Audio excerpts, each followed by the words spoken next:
Muito bem, estamos aqui de novo reunidos, dessa vez para gravar o nosso episódio número 2 do nosso Indie Hubcast.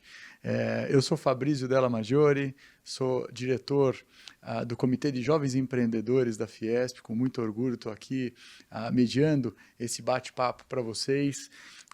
Aqui ao meu lado, Joelson Veloso Júnior, me acompanhando, e dois craques aqui a respeito do nosso tema de hoje. Nosso tema de hoje, que é o empreendedorismo na digitalização de processos burocráticos e na tecnologia de construção da identidade visual.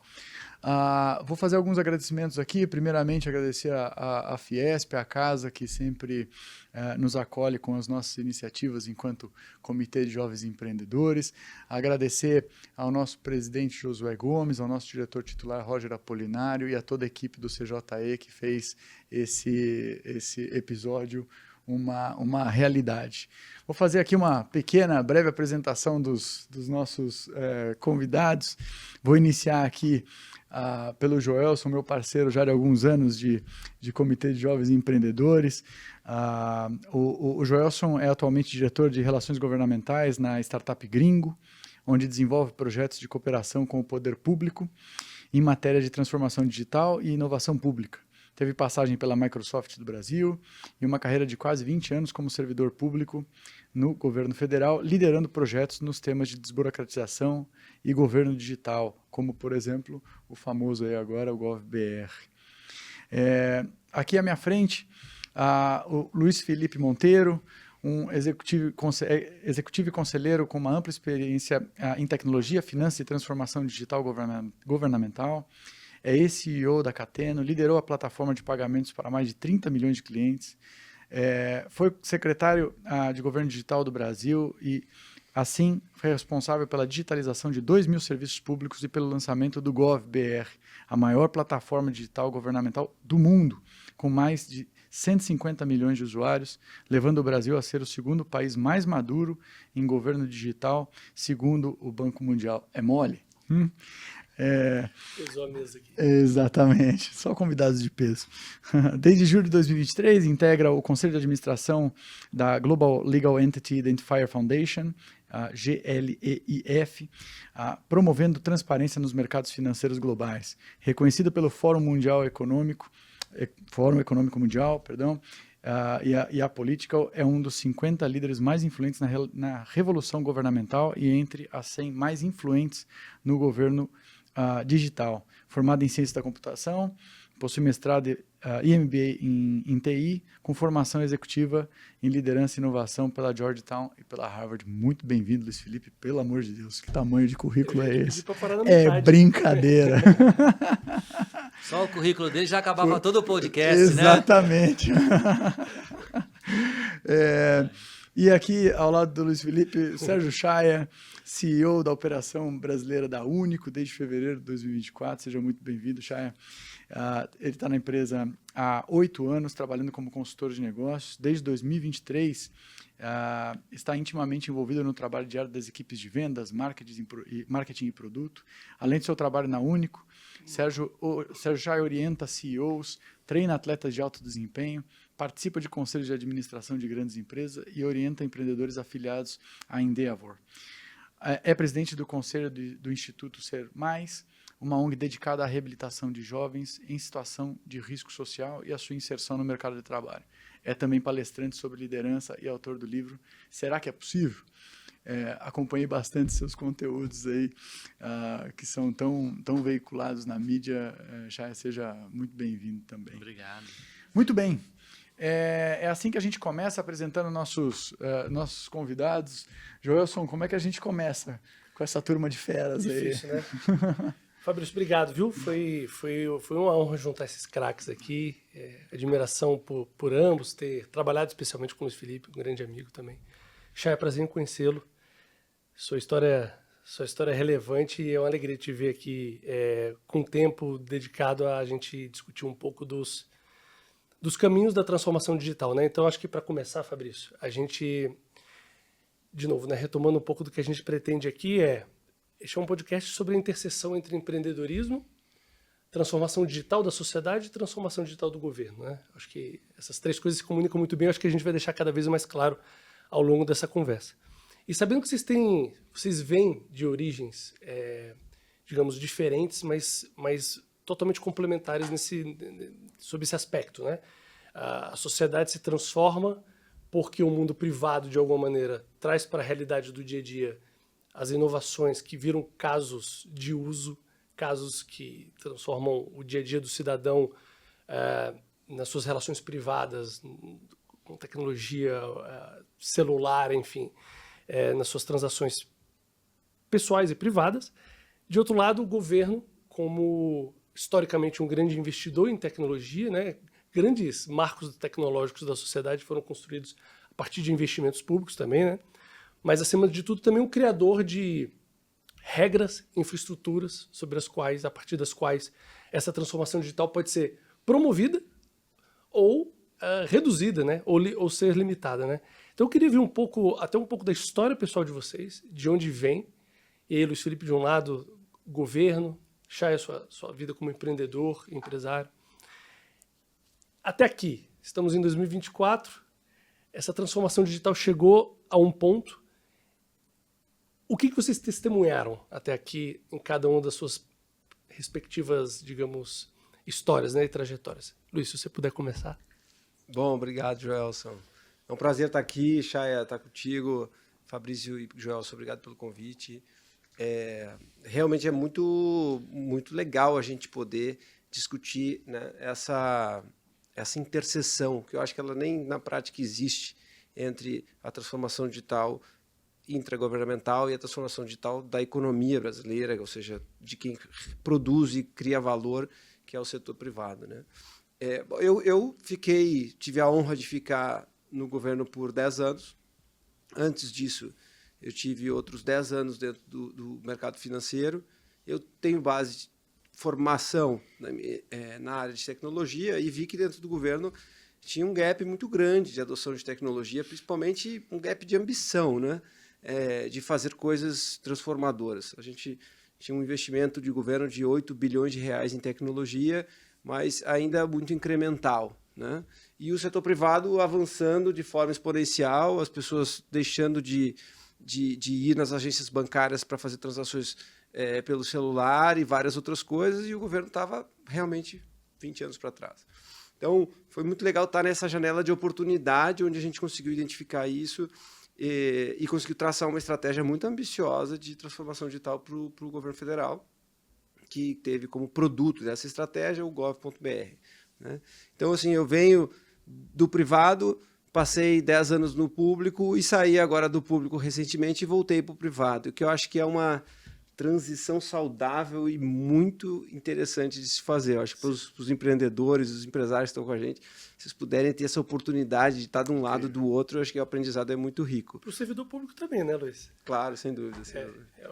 Eu digo para todo mundo, desculpa te interromper, mas eu aprendi muito mais sobre ser servidor público estando do outro lado do balcão do que dentro. Assim. É lindo ver lindo e gera uma certa ansiedade também, ver o nível de efeito que as coisas que são criadas, as regras que são criadas, podem gerar, positivo ou negativo, né?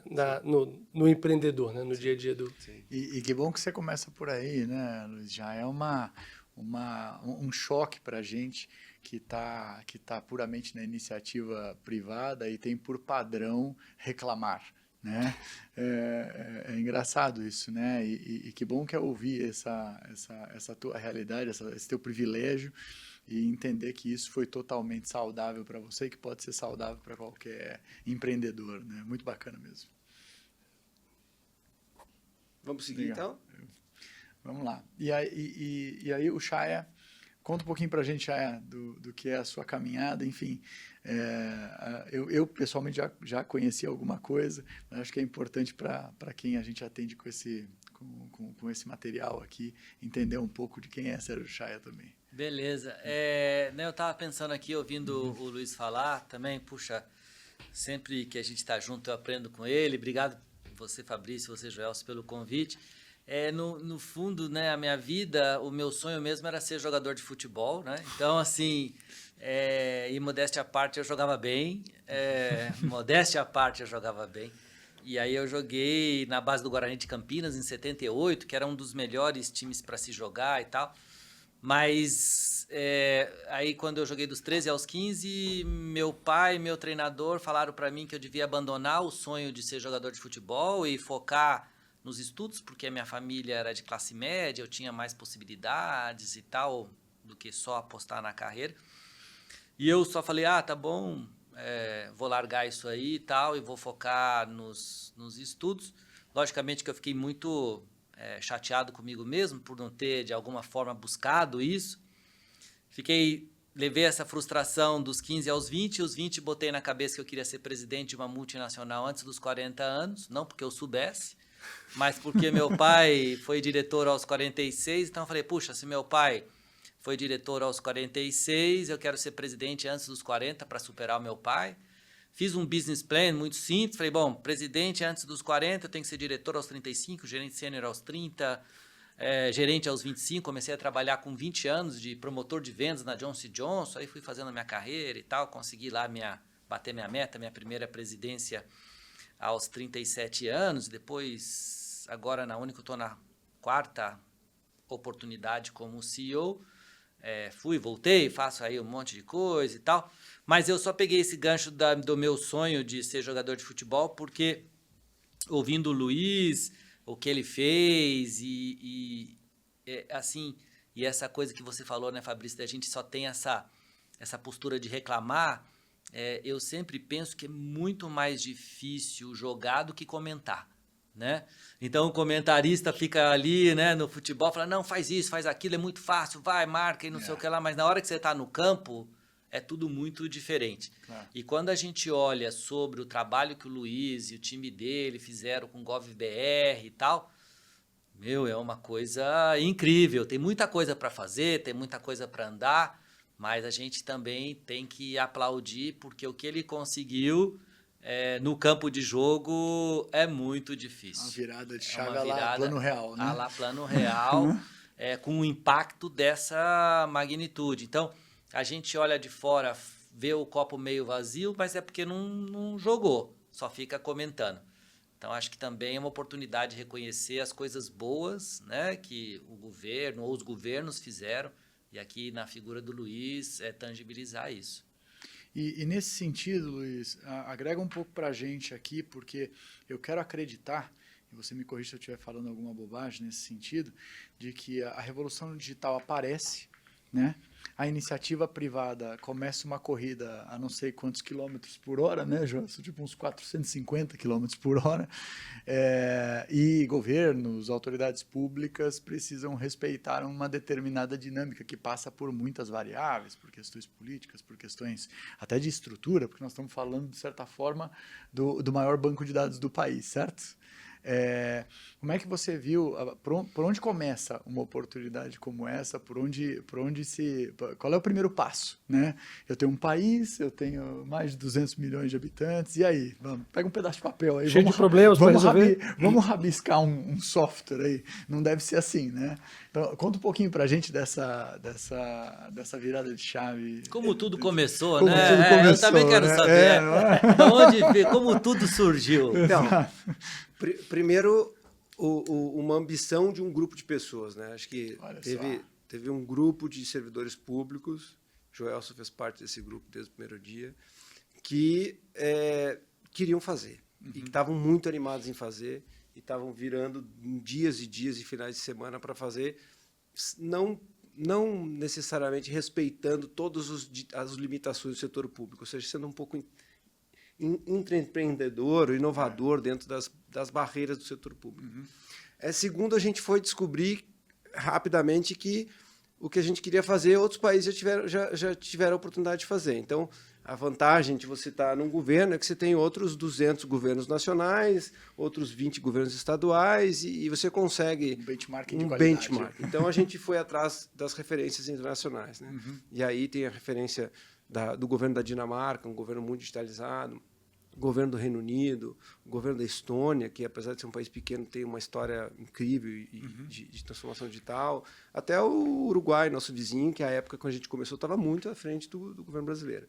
Então a gente percebeu ali que tinha um passo a passo para a transformação digital do setor público, e que esse passo a passo a gente podia replicar, copiar. Excelente. Né? Então, a ambição de fazer, depois definir um escopo claro a partir de referências, né, dos nossos benchmarks.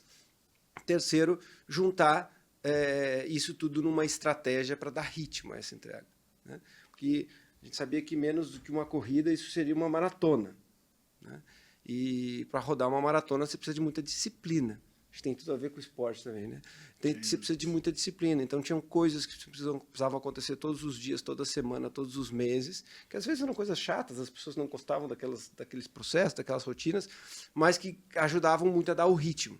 Então, traçar uma estratégia e implementar um ritmo foi o que permitiu que um projeto de 4 anos saísse, né? E o GovBR nascesse. Tudo isso foi, digamos assim, acelerado ou impulsionado por uma crise, que é a pandemia do Covid, né? Que a gente precisou, me lembro exatamente no dia 12 de março, fechar as portas do governo federal, mandar todo mundo para casa, e a gente, em uma semana, teve que botar 70 mil servidores públicos para trabalhar online, sem nenhum planejamento prévio para isso, e teve que entregar os serviços mais críticos à população com as portas fechadas. Então, aquilo que era uma opção migrar para o digital virou uma obrigação, senão o governo parava. Então, a gente teve esses componentes. Foi importante a gente ter começado a jornada muito antes, para que a gente, quando chegou, né, na crise da pandemia, a gente estava preparado, com musculatura preparada para acelerar e promover aquela transformação. Então, assim, os elementos foram basicamente esses. É óbvio que abriu-se uma janela de oportunidade, né? Então, assim, tem um aspecto muito forte presente nas transformações digitais do setor público que tiveram sucesso, que é a governança, né? Você ter estruturas de comando, controle, autoridade, autonomia, que permitam que um projeto transversal aconteça. Claro. Os projetos mais difíceis de rodar no governo são os projetos transversais, aqueles que têm que circular entre todos os órgãos e agências, porque você tem, obviamente, que uma hierarquia em cada uma dessas unidades. Então, é preciso muito patrocínio para que isso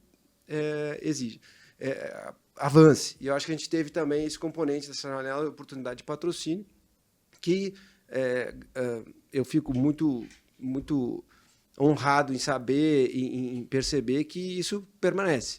Né? O GovBR continua sendo um programa de Estado, tocado por um time de servidores públicos incríveis que estão lá. E tem muita coisa pela frente aí, né, Chay? Eu acho que a história da Único e do GovBR, elas em alguns momentos elas se cruzam, né? Tem aí momentos interessantes que a gente teve a oportunidade de avançar. Que bacana. E Joelson, conta para a gente um pouquinho aqui da sua trajetória também, que eu acho que é extremamente complementar ao que o Luiz acabou de dizer, né? A tua visão do que é fazer essa migração hoje que você está na iniciativa privada, olhando agora com esse olho do outro lado do balcão. Conta um pouquinho para a gente o que complementa aí com o que o Luiz acabou de dizer. Sim. Apesar de eu ter trazido essa ideia do outro lado do balcão, na verdade, o que eu mais tenho descoberto é que o balcão é o mesmo, né? Assim, tá todo mundo, de alguma forma, ajudando a transformar o Brasil, né? E eu acho que quando... Eu fui 18 anos servidor público federal, concursado, né? E eu tive o prazer desses 18 anos, o último terço, os últimos 6 anos, ser nessa agenda de transformação digital.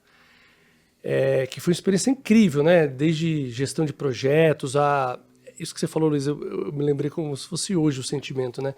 O tanto que você faz nos momentos iniciais de um projeto grandioso, as pequenezas que você faz, mas que são super relevantes para que no final das contas um grande projeto aconteça, né? A coisa do ritmo de monitoramento, a gente mal sabia os serviços que o governo federal tinha à disposição da sociedade. Isso não estava catalogado em 2017 ali, 2016, 2017. Tivemos que fazer um censo de serviço, um trabalho de bastidores, debaixo de todos os radares e câmeras, que no final das contas foi base para a gente ter serviços públicos, no final das contas, digitalizados, né? Ô, Joelson, desculpa te interromper, eu estava pensando aqui a capacidade de articulação de vocês para pegar os diferentes lugares onde estavam esses serviços e botar numa plataforma só, deve ter sido uma coisa... Merece um livro, né? De como fazer interesses conflitantes ou não necessariamente convergentes e colocar tudo num lugar só, né? E eu tenho um exemplo prático disso, deixa eu dividir isso com vocês. Eu tenho uma operação de mel e própolis no sul de Minas e em 2019 eu submeto essa operação à validação do Ministério da Agricultura para obtenção do selo de inspeção federal. Eu faço isso em papel. Né? É um calhamaço sem fim de papéis, uma burocracia danada. E depois, por motivos do próprio negócio, eu preciso fazer uma recertificação em 2023 para 2024. Eu já não tive mais que entregar absolutamente nada para ninguém. Eu usei uma identidade digital totalmente consolidada, a minha identidade digital ligada à identidade digital da empresa consolidada, a conexão de documentos da minha pessoa com a pessoa jurídica totalmente consolidada, tudo isso para provar para o Ministério da Agricultura que eu estou trabalhando sobre a correta legislação sanitária de algo muito específico, em cima do que você está falando, né, Chay? Essa questão da centralidade de canais, né? A gente tinha 4 metas muito claras desde o primeiro dia, né? Um era lançar uma identidade digital, que o GovBR se tornou uma identidade digital. O outro era centralizar todos os canais digitais do governo num único portal e numa loja de aplicativos. O terceiro era interoperar os serviços de governo, né? E o quarto, transformar esses serviços que eram presenciais em serviços digitais, né? Tinha um quinto, que eu tinha me esquecido aqui, mas tinha um quinto que era acelerar o registro de empresas no Brasil. Você reduzir o tempo médio de abertura de empresas no Brasil. Era um problema no Doing Business, que o Brasil estava lá embaixo, entre outros elementos por causa disso. Então, quando a gente definiu essas 5 metas e saiu para a rua para conversar com os outros órgãos, a maior parte, no primeiro momento, olhou para a gente assim, tentem. Você finge que faz, eu finge que aceito e vamos em frente. O que a gente precisa, o que a gente pensava diariamente, eu acho que não é diferente no setor privado, agora, né, com a minha experiência, o Chay com muito mais experiência que eu nesse sentido, é que você precisa estar sempre refletindo sobre os incentivos. Que incentivos você está gerando naquele ecossistema para direcionar para aquele resultado que você espera. Então, a gente, ao invés de ficar ouvindo né, às vezes batia, a porta estava fechada, ou a pessoa não queria participar, e etc., a gente estava analisando por quê, de forma empática, digamos assim, tentando entender quais são os motivos e que incentivos ele precisava. Então, quando a gente enxergou que existiam alguns conjuntos de incentivo que poderiam acelerar e direcionar todos, de repente a estratégia deslancha, né? Isso levou um certo tempo. A gente passou um ano e meio com entregas muito pequenas, entregas pouco relevantes, né? Não estava mudando a vida das pessoas, né? Mas a gente sabia que aquilo era o caminho para criar os incentivos, para criar as histórias, né? Porque, como vocês falaram no início, né? O serviço público tem um estigma, e o servidor público tem um estigma, né? Eu digo que todo dia, quando ele acorda de manhã, ele toma um soco no estômago dizendo assim, você é incompetente ou você é ladrão. Porque é isso que está no Bom Dia Brasil, nos telejornais. E ele vai para o trabalho, tem que engolir seco isso aqui, ele vai para o trabalho e diz assim, tem que encontrar motivação para fazer alguma coisa interessante dentro do meu dia a dia de trabalho. Então, você conseguir contar as boas histórias, mesmo por, né, cases pequenos, pouco expressivos no início, foi importante para criar o que o GovBR se tornou, que é uma comunidade de servidores públicos de vários lugares, que abraçou o projeto, assim, isso aqui é legal participar, isso aqui está fazendo uma transformação, né? Então tem muito de, né, criar o incentivo e comunicar muito bem, um endomarketing muito grande quando você está trabalhando num ambiente onde você não pode bonificar o servidor público, você não pode dar um prêmio porque ele fez, ou um bônus de salário porque ele fez um bom trabalho, Você não pode demitir um servidor público porque ele deixou de fazer ou fez errado, isso, né? Você tem poucos incentivos do ponto de vista institucional, de dar treinamentos, etc. Então você precisava encontrar uma forma dessas pessoas curtirem o que estavam fazendo. E eu acho que a gente trabalhava diariamente em perceber quais eram esses incentivos, né, que mudavam de ator para ator. Né? Mas aí eu tô ouvindo você falar, o Joelson falar, tô pensando assim, puxa vida, né? Eu trabalho nesse mundo do empreendedor, ajudando empreendedores, seja trabalhando numa empresa que também continua empreendendo, apesar de ser aí uma unicórnio, essa coisa toda, é um movimento de empreender. E fico olhando assim, fico vendo vocês empreenderam dentro do governo, né? Então foi um intraempreendedorismo, vamos dizer assim, e para quem está nos assistindo, né, que são muitos empreendedores, eu aqui já aprendi mais uma, que é essa coisa de alinhar os incentivos sobre um propósito comum, né? E às vezes os incentivos são diferentes desses determinados agentes, mas eles têm que estar alinhados nessa agenda maior. Eu até tive a oportunidade, também estou lembrando sempre essa coisa, estamos no ano olímpico, né? E esse mundo do esporte é sempre uma coisa que me atrai. Eu tive a oportunidade de conversar com um grande treinador de futebol. Aqueles que, assim, todos nós aqui conhecemos, quem tá nos vendo conhece. E a pergunta que eu fiz para ele foi, puxa, por que num ano o time foi campeão e no outro ano seguinte... às vezes o time é quase rebaixado, ou são os mesmos jogadores praticamente e tal, e a performance cai drasticamente. E aí ele me falou que o time é campeão quando há uma conexão dos incentivos individuais dos jogadores, que são diferentes. Então tem um que subiu da base e está querendo assinar o primeiro contrato. O outro quer o patrocínio de uma grande empresa de material esportivo, o outro quer fazer o último contrato antes de aposentar, o outro quer ir para a seleção, então, né, é o momento, o outro quer ser vendido para o exterior. E quando você alinha esses interesses muito diferentes a um propósito que seu time for campeão, aí você consegue renovar, você vai para a seleção, você vai ser vendido, você consegue comprar sua casa, seu primeiro carro e tal... Aí, se esses interesses individuais são alinhados com um interesse coletivo, dá muito certo. A partir do momento que há um desalinhamento entre o que é bom para mim e o que é bom coletivamente, aí a performance cai.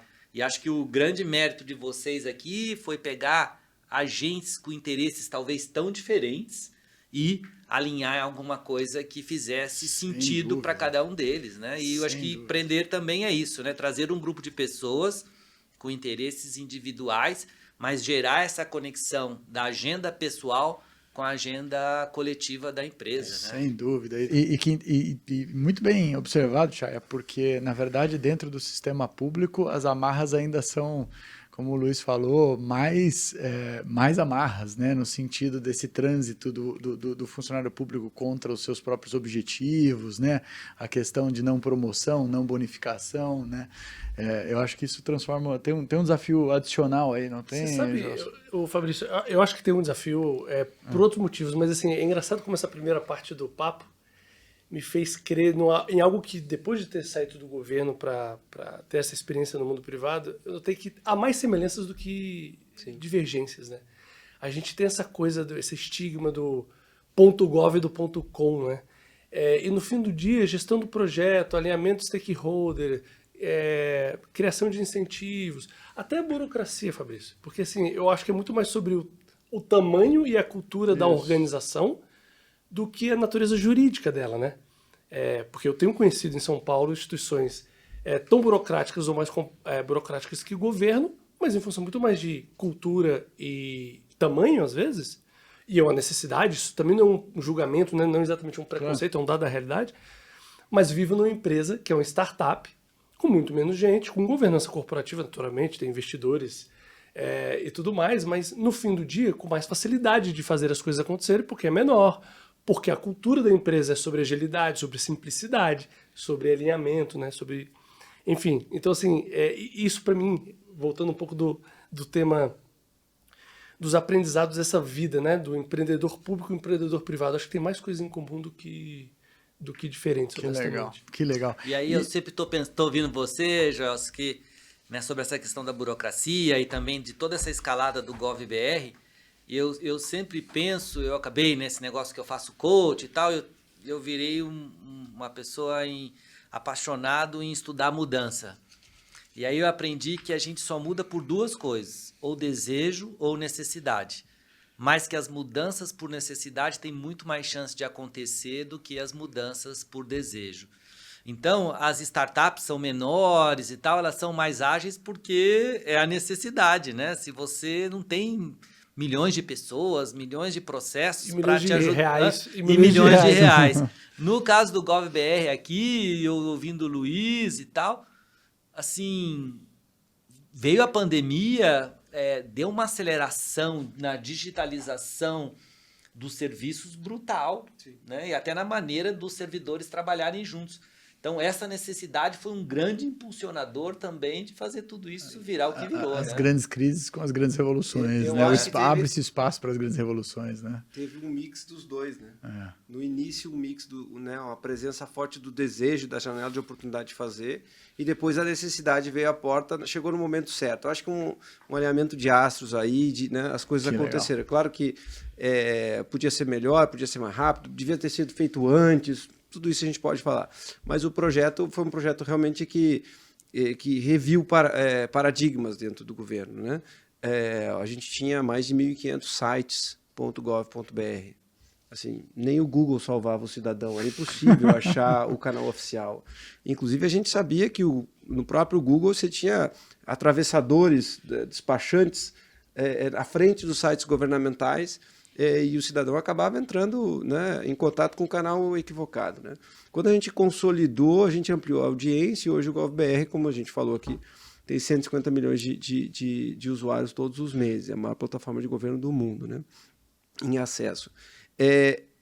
Isso tudo eu acho que trouxe uma realidade diferente para o brasileiro, mas eu queria pontuar um outro aspecto do sucesso desse projeto, e também eu acho que tem tudo a ver com o sucesso dos projetos privados, que é a formação de time. Assim, eu encontrei e trabalhei com os melhores profissionais em toda a minha carreira, eu encontrei dentro do setor público. Incrível. Tem servidores públicos incríveis, super bem formados. O processo seletivo para entrar num cargo relevante no setor público é muito rigoroso. Exato. Então são pessoas muito bem formadas, que se você conseguir alinhar os incentivos, né, ou até resgatar incentivos que às vezes se perderam pelo caminho na jornada, na jornada de carreira de cada um, você cria realmente um time incrível. Muitas dessas pessoas continuam lá no setor público fazendo transformações importantes. Então, a gente também tem que tirar esse estigma de que o servidor público é aquele que só bate carimbo, que está apenas lá consumindo o recurso do privado. Tem gente que faz a diferença mesmo todos os dias. Provavelmente a grande maioria, né? E deixa eu virar um manche aqui bem forte para nós, para a gente conseguir se conectar agora ao empreendedorismo de fato privado. Então, o que falta? Qual é ainda, o que a gente ainda tem para fazer, se a gente tivesse que elencar aqui 1, 2, 3 no máximo fatores, no sentido do que a gente acha que falta revolucionar de mercado, seja na direção do público, eu vou pedir para o Chay também complementar na direção do privado, o Gelson também fica à vontade. Qual é o próximo passo? Quais são os próximos passos? Quer começar, Gelson? Olha, eu já nos tempos de GovBR, agora assino de novo qualquer papel que tenha essa visão escrita, a gente sabe que o cidadão no dia a dia, ele é um só, né? Então, assim, só que a verdade é que no mundo público e no mundo privado, as organizações veem pedaços desse cidadão, né? Costumo brincar, o usuário lá do gringo, né? O motorista. O Detran vê parte dele, vê um pedaço dessa biografia. A Secretaria de Fazenda vê um outro pedaço dessa biografia. A seguradora vê um outro pedaço. O cara que... O site da companhia aérea vê outro pedaço. No fim das contas, ninguém está vendo 360 graus. E para mim, a grande oportunidade, Fabrício, encurtando a história, é de como governo e iniciativa privada podem compartilhar seja infraestrutura, dados, formas de integração dessas jornadas. Porque eu acho que parte da transformação digital é sobre gerar eficiência e sobre gerar personalização, serviços mais simples, facilidades no dia a dia. E eu acho que você só faz isso na medida em que você entende a quem você serve. Seja um cidadão, seja um usuário, um consumidor. E se a gente não tiver essa conversa na mesma mesa, no fim do dia ninguém vai estar tendo essa visão integral que vai entregar, no caso concreto, uma facilidade para o usuário. Então, na minha opinião, passa muito, e esse é um do dia a dia do meu trabalho atualmente, né? Sobre apresentar oportunidades para agentes públicos e também privados, né, em cooperação com outras empresas, quais são as dores de cada lado que numa mesa a gente poderia, dada a infraestrutura de dados do governo, dadas as infraestruturas tecnológicas das empresas, qual é a oportunidade de a gente juntar essas duas coisas de forma segura para o usuário, né, segura para a sociedade, mas que gere valor para a economia, gere novos modelos de negócio, gere inovação. A gente sabe, o Luiz Felipe repete isso semanalmente, o brasileiro já é digital, o brasileiro é engajado digitalmente, ele é early adopter, né? Ele é o primeiro a se aventurar em novas tecnologias, novas tendências. Eu acho que seria uma grande oportunidade de aproveitar digamos, esse caráter do brasileiro com a tecnologia diante da realidade concreta de uma cooperação público-privada efetiva. Porque no fim do dia a gente está falando, todo mundo quer a mesma coisa, que é a transformação digital e o ganho de eficiência da nossa economia como um todo. Isso. Não é a transformação digital do privado ou do Exato. público. É do privado e do público. Nesse aspecto, nesse guarda-chuva, que é a transformação digital da economia brasileira, o público é como se fosse uma camada, né? E é uma camada pela qual passa todas as transações. Qualquer transação, qualquer compra e venda tem imposto, qualquer transação passa pelo setor público. Então, essa camada, um ganho de eficiência de 1% ali, ela é exponencial na economia, né? Pela onipresença do setor público em todas as transações. Então, assim, eu acho que essa composição de criar as infraestruturas no setor público com a inovação, agilidade e visão de mercado que o capitalismo e o setor privado permite, né? Essas duas coisas potencializam a transformação digital de um país. E aí, pegando a tua pergunta exatamente, foi quais são os próximos passos, qual é o futuro, né? Olhando pelo lado do governo, na minha concepção, é avançar em duas direções. Uma direção é descer no nosso pacto federativo, né? Você descer essa mesma trajetória e sucesso da transformação digital para os estados e principalmente para os municípios. Tem um desafio gigantesco aí, dado a heterogeneidade e a quantidade de municípios brasileiros. E eu acho que isso tem passos avançando que são louváveis. E o outro aspecto que ainda pode avançar mais é nessa interação público-privada. O público como infraestrutura, oferecendo o que no mundo digital são dados, né? Essa é a moeda do mundo digital, oferecendo dados e serviços de dados para que o privado consiga escalar isso, né? E acho que a Único se posicionou sempre nesse espaço aqui de escalar serviços a partir do registro das pessoas, que é a identidade das pessoas. Chay, nós estamos lascados aqui hoje, hein, cara? O pessoal falando país, né? Como é que a gente manobra um país e a gente aqui pensando em como tocar só o nosso projetinho de empresa, né? Mas eu acho que tanto o Joelson quanto o Luiz tem total razão. No final, eu acho que essa combinação, que é uma combinação vencedora, porque tira o melhor de cada um, né? Então, o governo proporcionando essa infraestrutura de dados e a iniciativa privada usando isso e transformando isso em serviços. Porque a dor, né, assim, por que isso tudo é importante? Na minha opinião, e no caso da Único, a gente até fez uma pesquisa que tentou tangibilizar o tamanho da dor da burocracia. Apesar da gente já ter, né, o GovBR tão retumbante aí, A FGV, que a gente contratou para fazer essa pesquisa, estimou que o custo do brasileiro ainda se identificar analogicamente é de 100 bilhões de reais por ano. Olha só. Então, a gente está falando aí 1% mais ou menos do PIB. Só com a identificação analógica, vamos dizer assim. E aí, às vezes, você evolui na digitalização, mas ainda você não completa todo esse fluxo, porque existe ainda a necessidade de você comprovar analogicamente que você é você mesmo. Então, a gente tem casos... por exemplo, um caso que eu particularmente... foi comigo que aconteceu.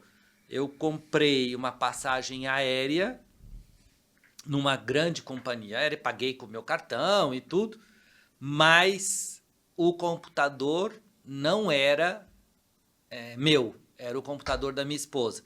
Então, imagina que eu olhei lá e tal, o computador estava lá, falei, vou comprar aqui e tal, e paguei com o meu cartão. A transação foi aprovada, mais ou menos uns 20 minutos depois, eu recebi um e-mail dessa companhia aérea dizendo, olha, a sua passagem não está garantida, porque tem aqui discordâncias. Eu falei, mas como assim, né? O meu cartão está ali, apareceu no extrato, eu paguei, foi aprovado. Como eu comprei no computador da minha esposa e não no meu, eu tive que ir no aeroporto de Congonhas, levar o meu RG, fazer a mulher olhava para a minha foto e olhava para o meu RG para ligar para a companhia aérea, porque eu tentei isso via saque e não consegui, para confirmar, não, pode ir que ele é ele mesmo, eu estou olhando aqui para ele, estou vendo e tal, eu tive que assinar um termo para fazer essa passagem aérea poder viajar no outro dia. Então, eu passei mais ou menos umas 3 horas no aeroporto no dia anterior, porque a minha viagem era para Curitiba às 8 da manhã. Imagina se eu vou lá no dia e tento viajar. Então, essa combinação ainda da identificação analógica para alguns serviços que avançaram, mas ainda não se completaram totalmente no digital, ainda é uma dor muito, mas muito grande. Por exemplo, teve um caso de uma assistente lá de casa, né, que ela fez um Pix para uma pessoa lá, para um parente super importante. Então, olha o quanto o Brasil já evoluiu, né, nessa digitalização das transações, só que ela fez num celular novo, que não era o celular dela. E aí o banco falou, não, você vai ter que vir aqui com o seu celular novo, porque eu preciso habilitar, porque eu preciso provar que você é você, senão eu não consigo liberar esse Pix. Então ainda falta essa continuação da economia digital, e a iniciativa privada pode, deve e precisa ajudar o governo a expandir a digitalização da economia. Né? Desculpa, Luiz. E o quanto a identidade é fator central disso, né? É só isso. Incrível, né? A identidade habilita ou desabilita uma jornada digital. Exato. Né? É nítido o quanto acelerar uma identidade digital transforma uma realidade. A gente tem um país que é um dos recordistas de fraudes em todos os aspectos, mas no sistema financeiro que eu conheço um pouquinho mais, é um recordista de fraudes, né? O fraudador brasileiro é o mais criativo de todos, e não é à toa que nós somos também o país com mais tecnologia e conhecimento no combate à fraude. Sim. Né? Porque a gente teve que aprender a lidar com esse ambiente. Acho que só um dado aqui para mostrar o quanto que o brasileiro é bom de fraudar e quanto ele sofre fraude. A Único, ano passado, evitou 100 bilhões de reais de fraude. Só a Único. Olha isso. Então, imagina que a gente ajudou os nossos clientes em evitar um prejuízo de 100 bilhões de reais, mas olha o perrengue que isso geraria 100 bilhões de Na perrengues cadeia, né? para todas as Todas as pessoas pessoas que sofreriam com isso. E Sim. mesmo assim, ainda tem bastante fraude acontecendo pela indústria de fraude no Brasil, né? E nesse sentido, Chay, eu queria puxar esse lado da conversa contigo, porque você começou falando sobre o mérito de se transformar em CEO antes dos 40, e queria saber um pouco de você, de novo, na linha do que a gente está discutindo aqui, como é ter o mérito de organizar e liderar um unicórnio brasileiro, né? Esse é um rótulo relativamente novo, acho que isso não estava na sua lista de desejos, né? Quando você não começou. não tava. Acho que nem a palavra unicórnio estava no nosso dia a dia ainda, né, João? Bom nesse conceito. Não nesse conceito, exato. E o que mais, né? O que tem pela frente, né? O que a Único ainda enxerga na direção de contribuição daquilo que você acabou de dizer. Eu achei muito interessante, só fazer um último parênteses, o quanto você trouxe um exemplo de uma dor própria, né? Seja de um computador, enfim, um celular que fez um Pix, e isso maximizado naquilo que a Único já foi capaz de fazer. Então, essas duas coisas, como é esse mérito de estar organizando e liderando um unicórnio, também combinado com essa função que é de fato social também, né? Muito, eu acho assim, porque a gente sente o custo da dor, né? Sente o custo da dor financeiramente para a economia e o custo da dor que impacta a vida das pessoas, que é o custo de provar que você é você mesmo. Você é você mesmo. Você é você mesmo. E a própria Century fez um trabalho que ela fala que um dos 4 pilares de aceleração de negócios no mundo é a identidade digital confiável. Porque quanto mais você tem consegue comprovar que você é você mesmo, mais acesso você vai poder ter a diferentes serviços, possibilidades, e mais você vai fazer com que isso flua de uma maneira muito melhor, evitando a burocracia, com muito mais rapidez e gerando mais oportunidades de negócio. Então, dentro dessa perspectiva e dentro desse conceito de alinhar incentivos individuais a um propósito maior, coletivo, vamos dizer assim, a Único lança essa ambição de ajudar a construir uma identidade digital global. Né, que o Fabrício possa fazer o check-in dele na companhia aérea só com a biometria facial, que gera o que a gente chama de um template facial, né, de você, primeiro com uma prova de vida, depois através de vários pontos que pegando aí os seus detalhes e comprovando se esses detalhes têm sentido com os dados disponíveis da sua identidade digital, foto, CPF, RG, comportamento, e aí garantindo que você é você mesmo, para que você possa fazer um check-in numa companhia aérea, para que você possa fazer um check-in no hotel, para que você possa ter muito mais acesso a, por exemplo, se você foi contratado por uma empresa, para que você não tenha que mandar 50 bilhões de documentos ou comprovar num cartório que você é você mesmo na hora de passar um bem ou vender um bem ou qualquer coisa parecida, né? A Gringo quase que também faz isso, né? Traz essas oportunidades. E fazer isso de uma forma global é uma coisa que a gente tenta, né? Daquele conceito lá do propósito corporativo com propósito individual, trazer as pessoas que tenham essa vontade, essa conexão de fazer alguma coisa relevante para o Brasil e, quem sabe, alguma coisa relevante para o mundo. Nessa coisa de unicórnio, o que a gente tem aprendido que, no final, só 2 coisas importam: produto e pessoas. E aí, se você tem as melhores pessoas, no final você tem a chance de ter os melhores produtos. E esse círculo virtuoso vai crescendo. Então, fazer com que as pessoas possam entregar o seu melhor para receber o melhor, acho que é uma missão Ser contínua, unicórnio né? acaba virando uma consequência, muito Total. mais do que uma causa, né? E se você Isso pensar não- que são pessoas que constroem um produto, mas o produto só é bem sucedido porque ele atende pessoas, né? Então, assim. Dores, resumindo, necessidades, incrível. resumindo pessoas. Mas é engraçado, Chay, você comentando sobre os desafios aí do papel, da identidade digital, né? Isso que a gente está falando muito casos de pessoas físicas, né?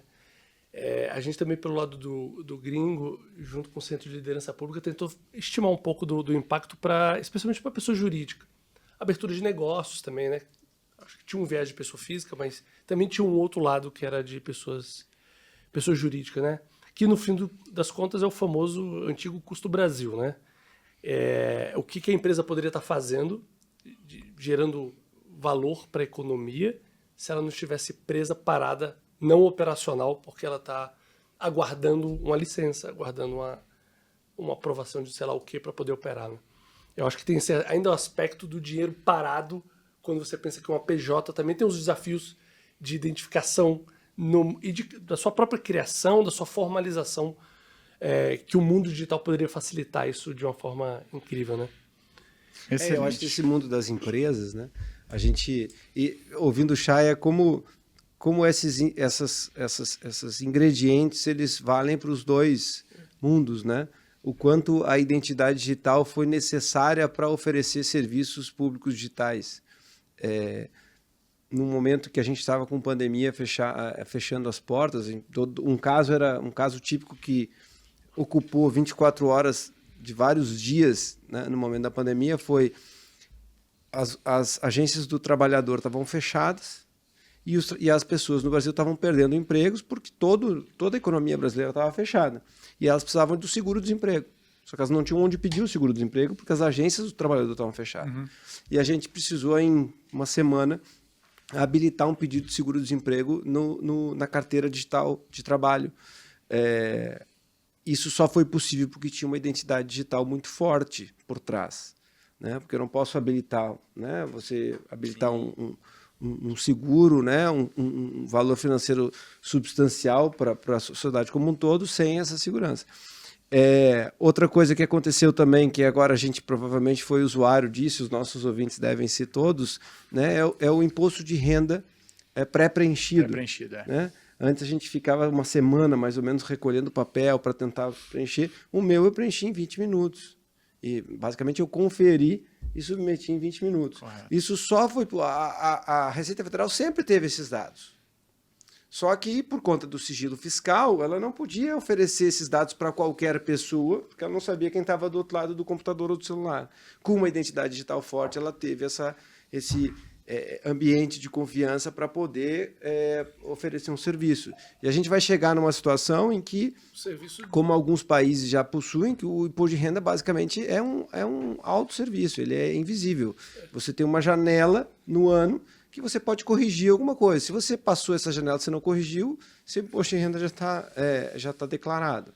Você imagina isso, né, há 20, 30 anos atrás, era um negócio inimaginável. Mas o mesmo elemento, identidade digital, que permite essas coisas todas. Vocês estão falando e me ocorreu uma passagem recente aqui.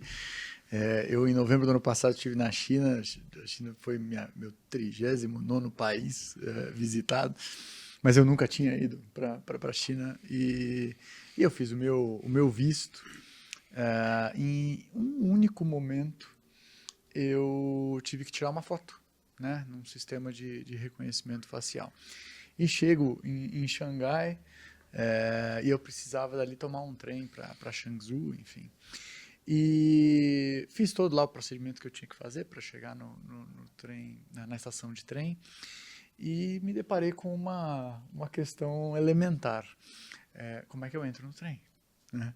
E olha, tenta perguntar, né? Enfim, usando ali o tradutor de celular, enfim. E até que eu consegui entender que eu precisava pegar uma determinada fila, que era o que me levava para a estação. Chego na beirinha da fila e quis entender que o sujeito estava pedindo meu passaporte. Eu não tinha absolutamente nada. E aí eu simplesmente olho para uma câmera e a cancela abre. Isso quer dizer, estava tudo interligado desde do momento em que eu bati a foto pro meu visto chinês, né? É realmente uma coisa de louco, assim. Toda vez que eu olho para essa história do GovBR e o que eu tenho visto na transformação digital de empresas como o Gringo, é que, assim, mais um caso que é de integração, né? Mais um caso que é de colocar à disposição dados que já foram coletados, já existem, mas eles não estão sendo intercambiados, né? Eles não estão interoperando. E quando a gente fala do fraudador, a verdade é que o que o fraudador está fazendo, na má-fé, e com alguns recursos ilícitos, digamos, ilegais, é integrar dados também, né? Ele pega... É aquela velha história, assim, os seus dados já estão sendo interoperados, só que não oficialmente. Então, no fim, o que eu tiro de conclusão, de novo, é que o caminho da transformação digital da sociedade é oficializar uma interoperabilidade que acho que já está acontecendo no mundo real. É verdade. Só que, infelizmente, isso tem um avanço, uma aceleração por fraudadores, e a gente precisa de tempo para amadurecer institucionalmente as organizações para que elas confiem e que, acima de tudo, acreditem que a simetria de informação talvez seja um ponto basilar de todos esses problemas que a gente vive de papelada, burocracia, fraude. Exato. E, Joel, acho que dois dados sobre isso, né? Imagina que... Por isso que eu acho, e concordo brutalmente com você, que essa conexão da base de dados privada e pública, ela é fundamental.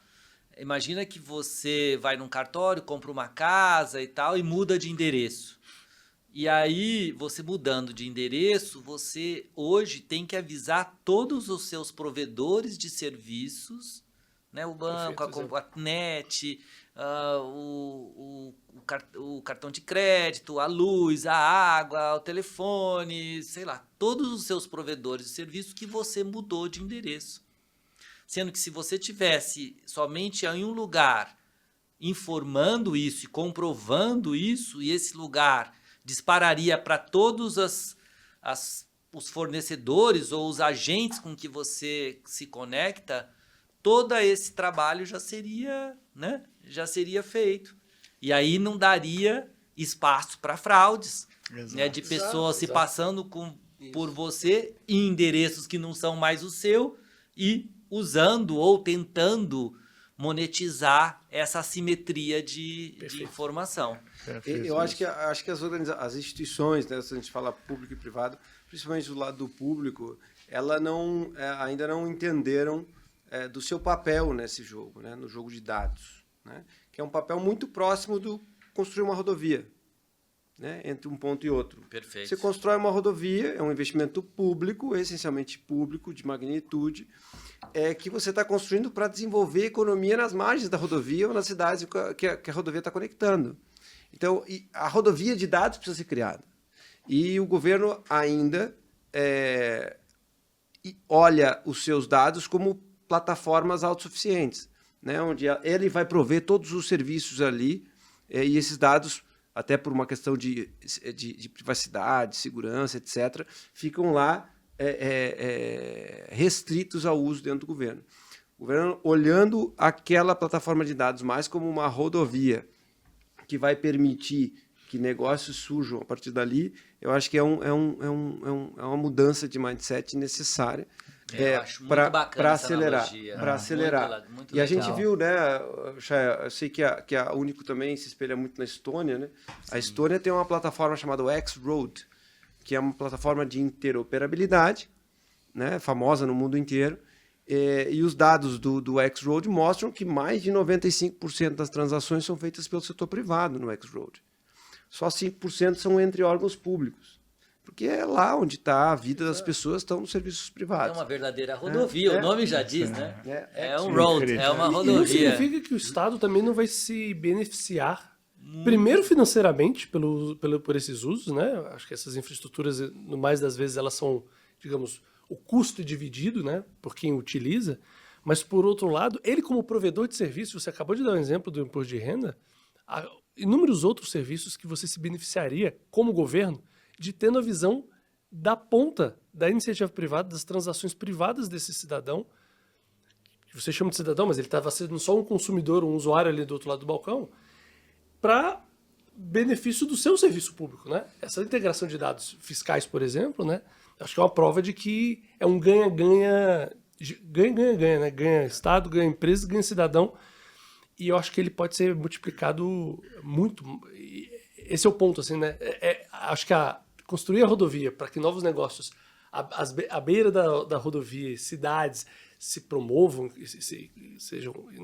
negócios sejam construídos e valor seja gerado, é ainda mais do que isso. Acho que o próprio Estado se beneficiará de dados que são criados no mundo privado para ter de novo essa visão 360 graus desse cidadão que ele vê só parcialmente. E aumento de arrecadação, né? Porque no final, olhando sobre o benefício do Estado, eu acredito que uma economia mais digital, ela é mais formal. Isso. E ela sendo mais formal, Sim. ela consegue propiciar ao governo Sem mais dúvida. arrecadação Sem para reverter até, né, pelos modelos digitais de maior impacto e devolver isso em serviços e investimento à própria população. né? Vamos pensar um caso de uso específico de digitalização do setor público. O setor de saúde. O quanto que as operadoras de saúde, né, os planos de saúde, os seguros de saúde, gastam com a ineficiência de dados do setor. Né? Então, o Luiz vai lá, faz um exame de sangue e aí, uma semana depois, o segundo médico pede o mesmo exame de sangue, como o laboratório, né? Como aquele estabelecimento de saúde não tem acesso aos dados do primeiro exame, um novo exame é feito que é pago pelo setor de saúde ou pelo SUS, no fim do dia também, né? Para a grande maioria da população. Então, um prontuário eletrônico que interopere todos esses atendimentos públicos e privados vai gerar uma eficiência no sistema absurda. Sim. Então, assim, enxergar... o governo, eu acho que tem que pensar o seguinte, eu tenho que criar essa rodovia. Uma rodovia temática, uma rodovia de saúde, uma rodovia de segurança pública, uma rodovia de educação, uma de identidade, uma de transporte, e permitir que, por meio de serviços interoperáveis, APIs e etc., o setor privado construa valor a partir daquilo. Incrível. Assim, E só um exemplo da importância dessas rodovias temáticas, eu tive na Estônia e vi isso. Se você sofre um acidente na Estônia e uma ambulância te pega com o seu cartão, né, com sua identificação, com a sua identidade digital, o cara da ambulância tem todo o acesso ao seu prontuário médico. Então, vê quais são os medicamentos que você é alérgico, né? Quais são as doenças prévias que você já teve. Então, olha o impacto disso na hora de ministrar um tratamento mais preciso para quem está ali e é muito vulnerável e não consegue nem se comunicar. Né? Hoje, esses dados estão completamente pulverizados e não se revertem em benefício da própria Eles existem, mas eles estão, né? População.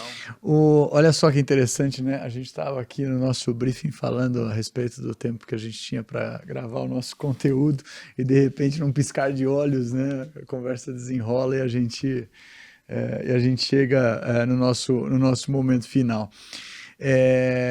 A gente está um pouquinho avançado no nosso tempo, que não é nenhum problema, mas eu queria pedir para vocês três comentarem o que vocês acham de onde a gente estará entre 5 e 10 anos no sentido dessa questão de identificação digital e o que vocês têm para dizer como mensagem final para os nossos empreendedores, empresários, aonde a nossa mensagem vai chegar através da Fiesp. Luiz, se você quiser começar, fica à vontade.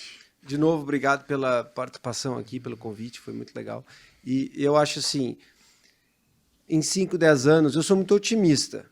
Né? Em 5, 10 anos, o Brasil vai ser ainda mais digital, vai ser um expoente mundial. Agora, no G20, a gente teve uma liderança forte na agenda de transformação digital, que é importante. E tem um conceito novo criado recentemente, que é das DPIs, né? As Digital Public Infrastructures. São as infraestruturas públicas digitais.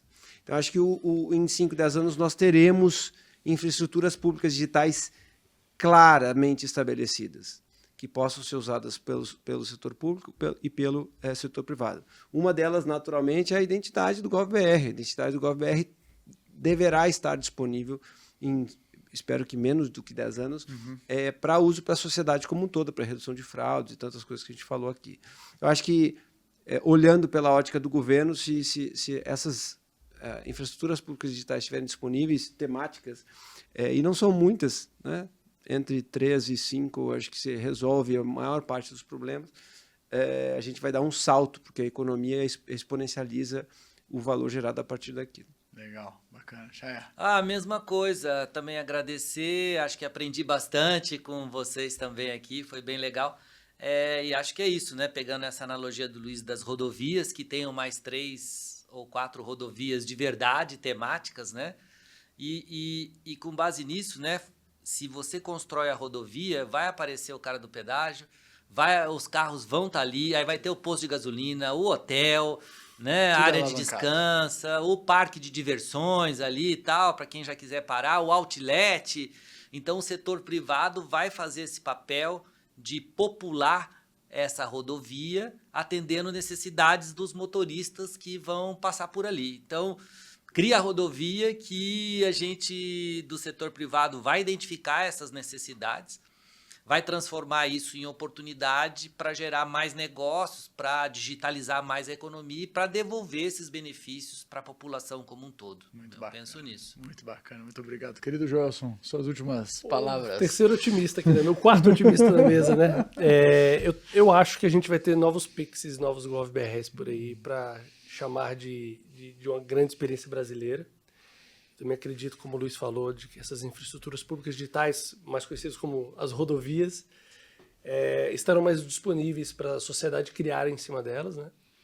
E eu acho que a mensagem para o empreendedor, e vendo o papel do Comitê de Jovens Empreendedores, é de que a gente se mobilize em organizações, seja Fiesp. Eu acho que a gente precisa fazer com que a mensagem do empreendedor e do dia a dia das dores e das oportunidades também que ele vê, porque eu acho que os casos de uso estão na mesa do empreendedor, essencialmente. É ele que está criando soluções a partir de problemas, né? Isso é empreender, né? Os unicórnios se dão em cima de problemas do mundo real com produtos reais. Só que a gente não pode ficar falando para o espelho, a gente não pode ficar falando para o coleguinha, a gente tem que falar de forma mais ampla. Eu acho que esses espaços como a Fiesp está criando são esses lugares em que a gente pode trocar e fazer pressão. A boa pressão, né? É estender a mão para o governo, estender a mão para organizações da sociedade civil, porque a gente só falou de governo e empresas, mas tem várias organizações da sociedade civil que se beneficiam do uso de dados públicos no dia a dia, empreendedores sociais, né? Acho que é isso. Muito legal. Bom, mais uma vez, agradecer, Luiz Felipe, Chaya, Joelson, muito obrigado pela presença de vocês. Esse aqui foi o episódio número 2 do Indie Hubcast. Espero que vocês tenham gostado e conte com a Fiesp. A gente está sempre por lá e sempre procurando trazer para o empreendedor e para o empresário brasileiro conteúdo de qualidade e informação relevante. É isso aí. Obrigado.